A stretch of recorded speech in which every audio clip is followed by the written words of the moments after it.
आज के पाठ का विषय है स्वतंत्र भारत में हिंदी की साहित्यिक पत्रकारिता। इस पाठ के अध्ययन के उपरांत आप साहित्यिक पत्रकारिता के सृजनात्मक अवदान से परिचित हो सकेंगे। हिंदी पत्रिकाओं द्वारा साहित्यिक रचना कर्म के प्रोत्साहन को जान सकेंगे। प्रमुख साहित्य आंदोलनों में साहित्यिक पत्रकारिता की भूमिका को समझ सकेंगे और कुछ प्रमुख पत्रिकाओं और संपादकों की साहित्यिक रुझान और योगदान को जान सकेंगे।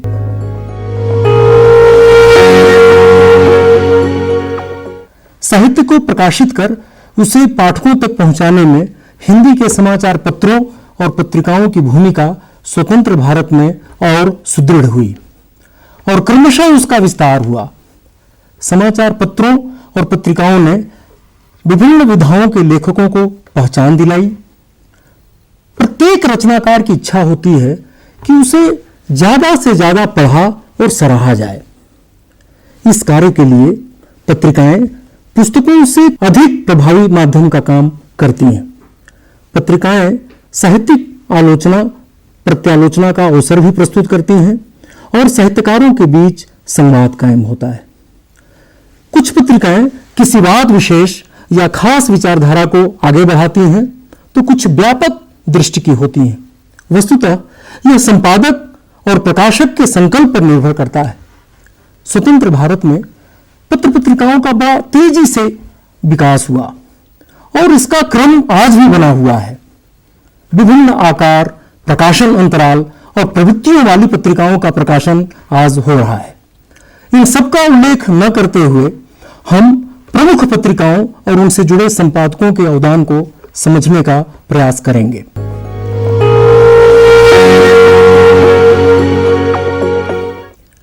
सबसे पहले हम अज्ञेय की पत्रकारिता के बारे में चर्चा करेंगे। आजादी के ठीक बाद जिस हिंदी पत्रिका में प्रकाशित होना गौरव की बात समझी जाती थी वह प्रतीक थी। 1947 में अज्ञेय ने इलाहाबाद से द्वैमासिक प्रतीक नामक साहित्यिक पत्रिका निकाली थी। प्रतीक ने नई पीढ़ी के रचनाकारों को निरंतर आगे बढ़ाया और पत्रिका के उच्च स्तर को बनाए रखा। अज्ञेय ने जनवरी 1951 में प्रतीक को मासिक कर दिया। तब प्रतीक की इतनी ख्याति थी कि उसमें छपते ही नए लेखक भी रातों रात प्रसिद्ध हो जाते थे।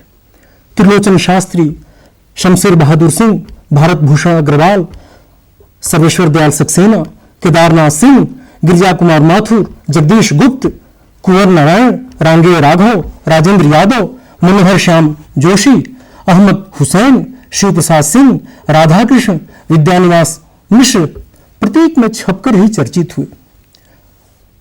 प्रतीक में अज्ञेय की संपादकीय टीम में रघुवीर सहाय, सियाराम शरणगुप्त, शिवमंगल सिंह सुमन और श्रीपत राय थे और प्रिंट लाइन में उन सबका नाम छपता था।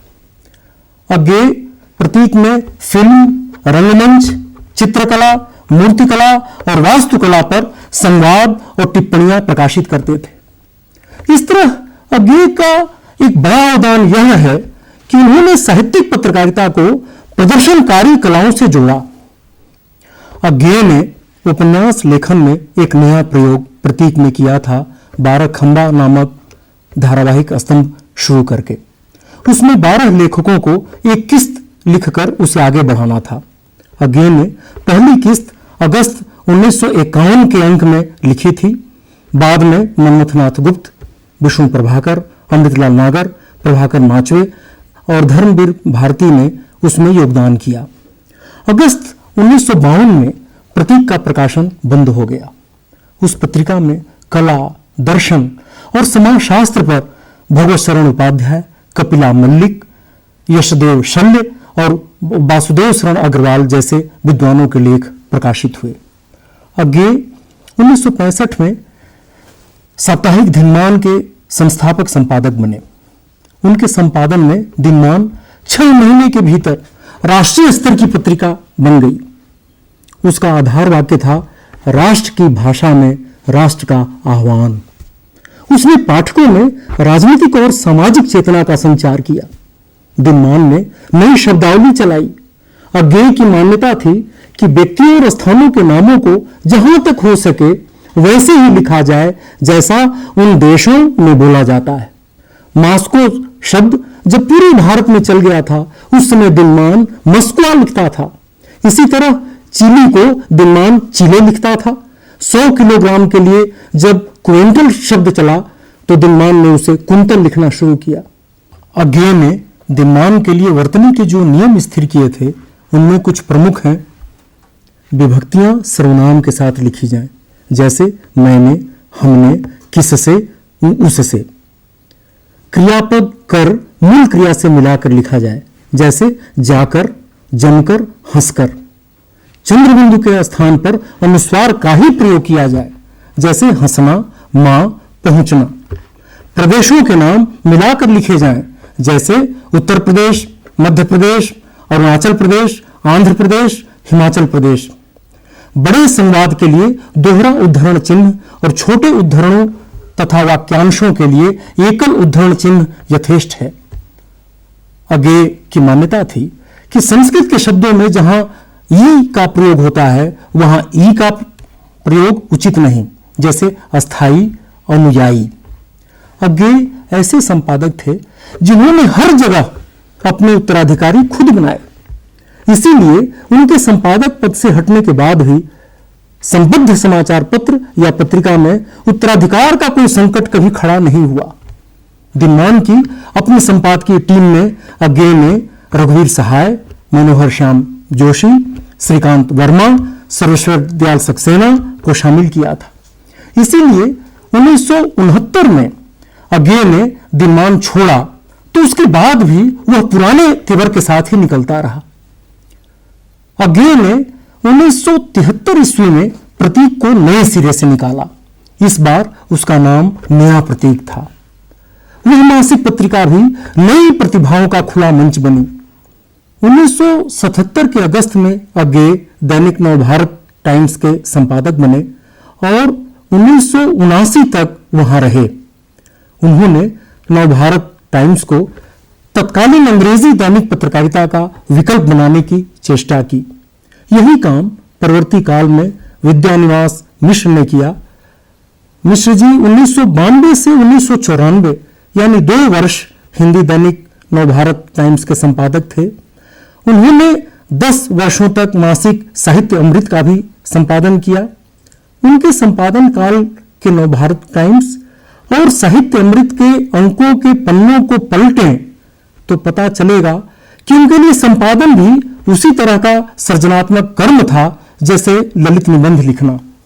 इसी तरह जनयुग और आलोचना के संपादक रहे तथा सहारा समूह के प्रधान संपादकीय सलाहकार रहे नामवर सिंह के लिए भी संपादन कविता अथवा आलोचनात्मक निबंध लिखने जैसा सृजनात्मक कर्म ही रहा। यही बात राजेंद्र यादव, ज्ञान रंजन और कमलेश्वर के लिए भी सही है।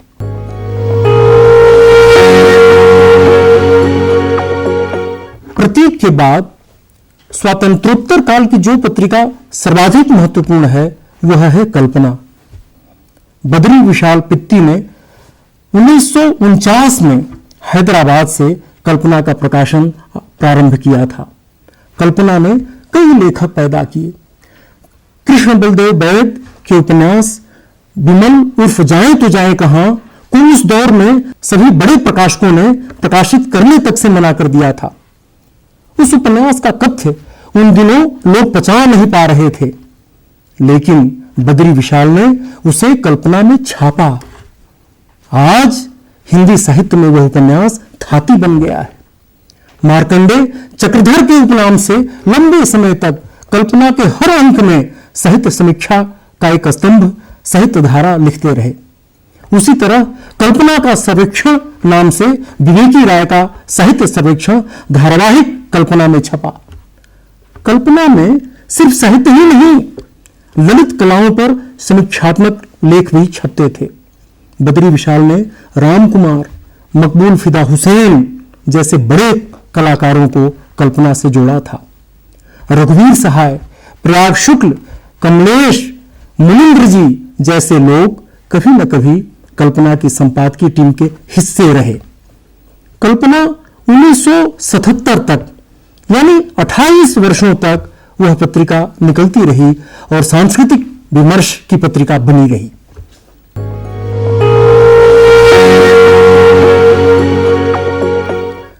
साहित्यिक पत्रिकाओं ने साहित्य आंदोलनों में भी अहम भूमिका निभाई। नई कविता आंदोलन के विकास में 1954 में प्रकाशित नई कविता नामक पत्रिका का उल्लेखनीय योगदान रहा। नई कविता पत्रिका का संपादन जगदीश गुप्त, रामस्वरूप चतुर्वेदी और विजयदेव नारायण शाही करते थे। इसी तरह यदि कहानी विधा की बात करें तो कहानी और नई कहानी, इन दो पत्रिकाओं ने हिंदी में नई कहानी आंदोलन को जन्म दिया। उसी तरह सारिका ने समानांतर कहानी को जन्म दिया। भैरव प्रसाद गुप्त ने जनवरी 1955 से कहानी पत्रिका के माध्यम से नई कहानी आंदोलन का नेतृत्व किया। कहानी के 9 वर्षांक 1956 के अंक में पहली बार स्पष्टतः नई कहानी की बात उठाई गई। उस बीच छपी कई कहानियां कालजयी साबित हुई, जैसे राजा निर्वंशिया, रसप्रिया, गुलाकी बन्नू, गदन, मवाली, हंसा जाई अकेला, डिप्टी कलेक्टरी, चीफ की दावत, बादलों के घेरे और सेब। कहानी पत्रिका ने अमरकांत, शेखर जोशी, राजेंद्र यादव और कमलेश्वर को प्रतिष्ठित किया। भैरव प्रसाद गुप्त 1955 से 1959 तक कहानी पत्रिका के संपादक रहे। उसके बाद वे नई कहानियां नामक पत्रिका का संपादन करने लगे, जिसमें छपकर रामनारायण, प्रयाग शुक्ल, मन्नू भंडारी, कृष्ण बलदेव वैद, कृष्णा सोबती, रमेश बख्शी, उषा प्रेमदा प्रतिष्ठित हुए।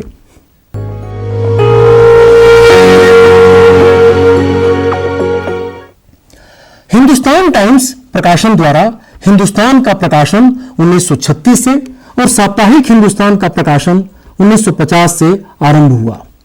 साप्ताहिक हिंदुस्तान लगभग 42 वर्षों तक निकलता रहा, जिसका संपादन मुकुट बिहारी वर्मा, बांके बिहारी भटनागर, रामानंद दोषी, मनोहर श्याम जोशी, शीला झुनझुनवाला, राजेंद्र अवस्थी और मृणाल पांडे ने किया। मनोहर श्याम जोशी ने साप्ताहिक हिंदुस्तान को पत्रकारी उत्कर्ष प्रदान किया। हिंदुस्तान टाइम्स प्रकाशन द्वारा कादम्बनी का प्रकाशन 1960 से और नंदन का प्रकाशन 1964 से निरंतर हो रहा है।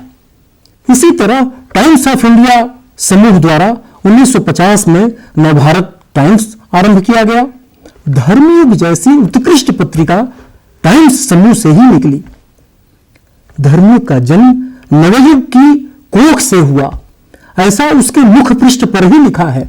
1950 में बेनेट एंड कोलमैन ने बंबई से नवयुग से संयुक्त कर रविवार 8 अक्टूबर 1950 से धर्मयुग का प्रकाशन प्रारंभ किया था। धर्मयुग का ईला चंद्र जोशी और हेमचंद्र जोशी का संपादन काल बहुत ही अल्पकालीन रहा। धर्मयुग को शैशव से किशोरावस्था तक पहुंचाने का श्रेय सत्यदेव विद्यालंकार को जाता है। उन्होंने 1 दशक तक धर्मयुग का संपादन किया। 6 मार्च 1960 को धर्मवीर भारती धर्मयुग के संपादक हुए और 28 नवंबर 1987 तक यानी 27 वर्षों तक उन्होंने धर्मयुग का संपादन किया। उस कालखंड में धर्मयुग और धर्मवीर भारती एक दूसरे के पर्याय बन गए। भारती ने उच्च कोटि का साहित्य प्रकाशित कर धर्मयुग को श्रेष्ठ राष्ट्रीय साहित्यिक सांस्कृतिक पत्रिका बनाया। बांग्लादेश मुक्ति संग्राम के समय धर्मवीर भारती ने स्वयं बांग्लादेश जाकर धर्मयुग के लिए रिपोर्टिंग की। भारती के बाद गणेश मंत्री और गणेश मंत्री के बाद विश्वनाथ सचदेव धर्मयुग के संपादक बने। धर्मयुग पत्रिका 47 वर्षों तक निकलती रही। भारती के साथ प्रशिक्षित होकर योगेंद्र कुमार लल्ला, सुरेंद्र प्रताप सिंह, उदयन शर्मा, कन्हैयालाल नंदन, रविंद्र कालिया, मनमोहन सरल और हरिवंश जैसे लोग बाद में विभिन्न पत्र पत्रिकाओं के सफल संपादक बने। टाइम्स ऑफ इंडिया समूह के मालिक साहू शांति प्रसाद जैन और रमा जैन ने ज्ञान की विलुप्त, अनुपलब्ध और अप्रकाशित सामग्री के अनुसंधान और प्रकाशन तथा लोकहितकारी मौलिक साहित्य के निर्माण के मकसद से 1944 में भारतीय ज्ञानपीठ की स्थापना की थी, जहां से जनवरी 1949 में ज्ञानोदय पत्रिका का प्रकाशन प्रारंभ हुआ था। ज्ञानोदय पत्रिका फरवरी 1970 तक निकलती रही। इस तरह वह पत्रिका 2 दशकों तक साहित्य के प्रकाशन का प्रमुख माध्यम बनी रही। 2003 ईस्वी से उसे नया ज्ञानोदय के नाम से पुनः प्रकाशित किया जा रहा है। संप्रति उसके संपादक लीलाधर मंडलोई हैं। अब हम हिंदीतर क्षेत्र में, खास तौर पर पूर्वोत्तर भारत में हिंदी की साहित्यिक पत्रकारिता के बारे में चर्चा करेंगे। पूर्वोत्तर में जिन पत्रिकाओं ने पिछले 2-3 दशकों के दौरान निरंतर रचनात्मक संघर्ष किया, वे हैं उलूपी, महीप और समन्वय पूर्वोत्तर। वैसे गुवाहाटी से प्रकाशित हिंदी दैनिक उत्तरकाल, पूर्वांचल प्रहरी, सेंटिनल, प्रातः खबर और दैनिक पूर्वोदय भी यदा कदा पूर्वोत्तर के साहित्य को हिंदी में अनुदित कर लाते रहे हैं, किंतु सुचिंतित तरीके से हिंदी और पूर्वोत्तर में भाषा सेतु बंधन का काम उलूपी, महीप और समन्वय पूर्वोत्तर जैसी पत्रिकाओं ने ही किया है। उलूपी के माध्यम से उसके संपादक रवि शंकर रवि असमिया की 100 से अधिक कहानियां अब तक हिंदी में ला चुके हैं। उस पत्रिका के जिन विशेषांकों को आज भी याद किया जाता है, वे हैं असमिया कहानी विशेषांक, अवनी चक्रवर्ती पर केंद्रित अंक, ज्योति अंक, असमिया साहित्य सभा विशेषांक, शीलभद्र विशेषांक, पूर्वोत्तर में हिंदी विशेषांक। इसी तरह महीप पूर्वोत्तर की एक दूसरी महत्वपूर्ण पत्रिका है। 1985 में मासिक मणिपुर हिंदी परिषद पत्रिका निकली। उसके मणिपुर भाषा मांग विशेषांक तथा हिंदी और मणिपुरी साहित्यकारों पर केंद्रित अंकों की खासी चर्चा रही। 1991 में वह पत्रिका महीप हो गई, यानी मणिपुर हिंदी परिषद का संक्षिप्त नाम। त्रैमासिक महीप ने मणिपुरी उपन्यासों, मणिपुरी लोक कला, मणिपुरी लोक नाट्य पर आलोचनात्मक लेख प्रकाशित किए, तो मणिपुरी कविताएं भी। महीप ने हिंदी सेवी सिद्धनाथ प्रसाद पारंग, राधा गोविंद थोंगाम से भी हिंदी जगत को परिचित कराया। पूर्वोत्तर भारत से प्रकाशित होने वाली हिंदी पत्रिकाओं अरुण प्रभा, मेघालय दर्पण और असम प्रदीप ने भी हिंदी तथा पूर्वोत्तर की भाषाओं के बीच सेतुबंधन का उल्लेखनीय कार्य किया। इस दिशा में सबसे व्यवस्थित, ठोस और अस्थायी महत्व का काम किया केंद्रीय हिंदी संस्थान द्वारा प्रकाशित समन्वय पूर्वोत्तर ने, जिसका आरंभ विद्याशंकर शुक्ल ने किया था।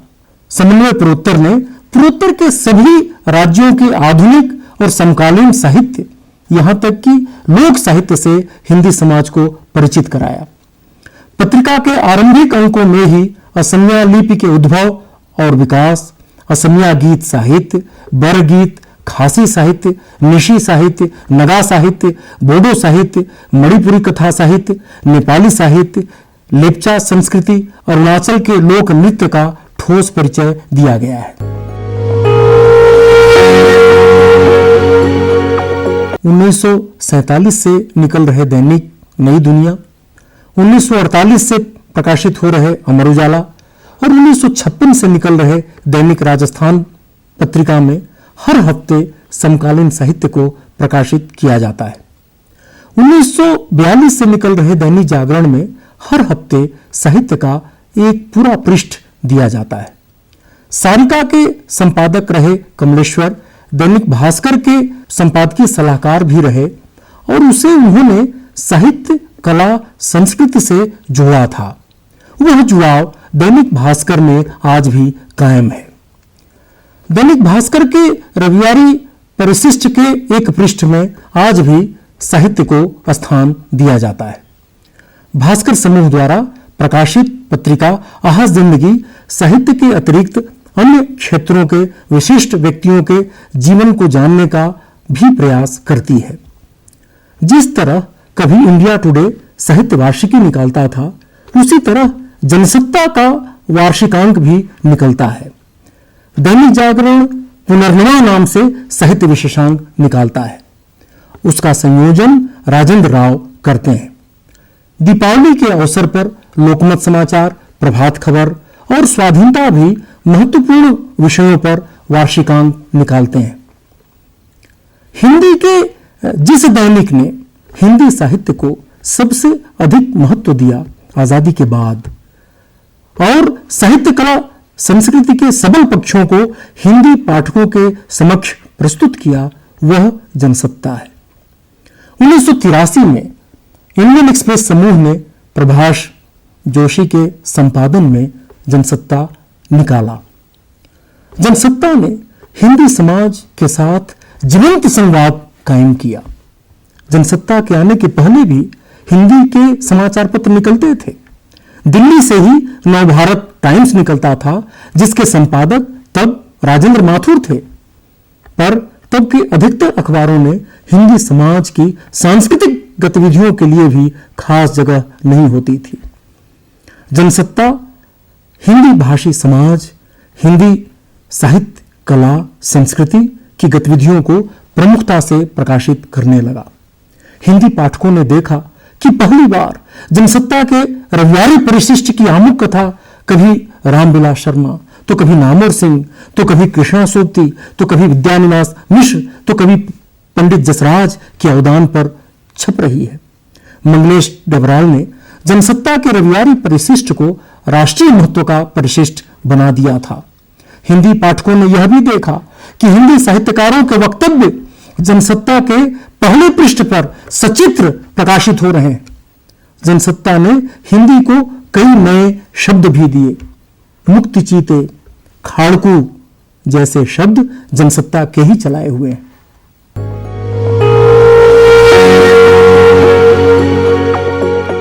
राजेंद्र यादव ने 1986 में हंस का संपादन शुरू किया और उसमें छपकर ही उदय प्रकाश, संजीव, शिवमूर्ति, प्रेमबद्ध, सृंजय, प्रभा खेतान और मैत्रेयी पुष्पा आदि प्रतिष्ठित हुए। राजेंद्र यादव ने हंस के जरिए दलित और स्त्री विमर्श को आंदोलन के रूप में चलाया और चर्चा के केंद्र में ला खड़ा किया। राजेंद्र यादव के निधन के बाद हंस संजय सहाय के संपादन में निकल रही है। ज्ञान रंजन की तबीयत खराब रहने और आर्थिक कारणों से 3 साल तक पहल का प्रकाशन स्थगित रहा, किंतु इधर फिर उसका पुनर्प्रकाशन संभव हुआ है। उसके अब तक प्रकाशित सभी 99 अंकों का जर्मन में अनुवाद हो चुका है। अमृत प्रभात और जनसत्ता के साहित्य संपादक रहे मंगलेश डबराल निकट अतीत तक सहारा समय और पब्लिक एजेंडा से जुड़े रहे। इस समय वे शुक्रवार के साहित्य संपादक हैं। शुक्रवार को विष्णु नागर का भी संपादकीय संस्पर्श मिला था। प्रयाग शुक्ल ने रंग प्रसंग, पंकज बिष्ट ने समयांतर, अखिलेश ने तद्भव और ज्योतिष जोशी ने समकालीन कला को अपनी संपादन दृष्टि से अलग पहचान दी है। प्रभाकर श्रोत्री ने अक्षरा, साक्षात्कार, वागर्थ और नया ज्ञानोदय का संपादन किया और हर जगह अपनी अमिट छाप छोड़ी। प्रभाकर श्रोत्री और रविंद्र कालिया के बाद अब एकांत श्रीवास्तव तथा कुसुम खेमानी के संपादन में वागर्थ पत्रिका निकल रही है। हरिनारायण के संपादन में मासिक कथादेश 34 वर्षों से निकल रही है। प्रेम भारद्वाज के संपादन वाली पाखी 7 साल से निरंतर प्रकाशित हो रही है। एक समय अब नामक पत्रिका निकालने वाले शंकर इस समय द्विमासिक परिकथा निकाल रहे हैं। विभूति नारायण राय वर्तमान साहित्य निकाल रहे हैं। हरिशंकर परसाई और कमला प्रसाद के बाद अब राजेंद्र शर्मा के संपादन में वसुधा निकल रही है। इसी कड़ी में नई धारा, समास, समीक्षा, बया, अपेक्षा, कसौटी, मधुमती, समकालीन भारतीय साहित्य, गवेषणा, इंद्रप्रस्थ भारती, बहुवचन, पुस्तक वार्ता, आजकल, त्रिपथगा, भाषा, उत्तर प्रदेश, समकालीन सृजन, संवेद, कल के लिए, कथा, साम्य, साखी, संबोधन, पल प्रतिपल, दस्तक, पुरुष, विपक्ष, उद्भावना, परिवेश, दस्तावेज, अक्षर पर्व, साक्षात्कार और अक्षरा जैसी पत्रिकाओं का उल्लेख लाजिमी है। पत्रिकाओं की दुनिया में नया चलन ई पत्रिकाओं, ब्लॉग और ट्विटर आदि का है, जिसमें बड़ी शीघ्रता से पाठ्य सामग्री सारी दुनिया में फैले पाठकों तक पहुंच जाती है। एक हद तक ये माध्यम इंटरैक्टिव है।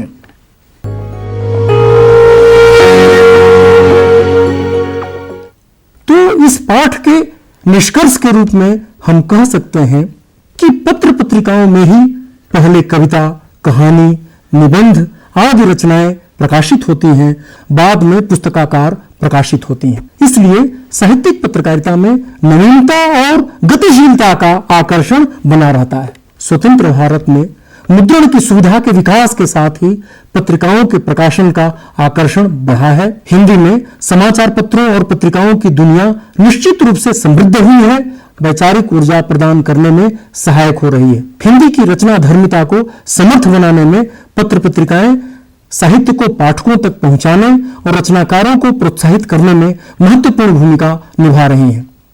यह भी उल्लेखनीय है कि पत्रकारिता और साहित्य सर्जना के बीच संतुलन बनाकर अनेक रचनाकारों जैसे अज्ञेय, कमलेश्वर, धर्मवीर भारती और राजेंद्र यादव आदि ने हिंदी जगत के सामने सफल मॉडल प्रस्तुत किया।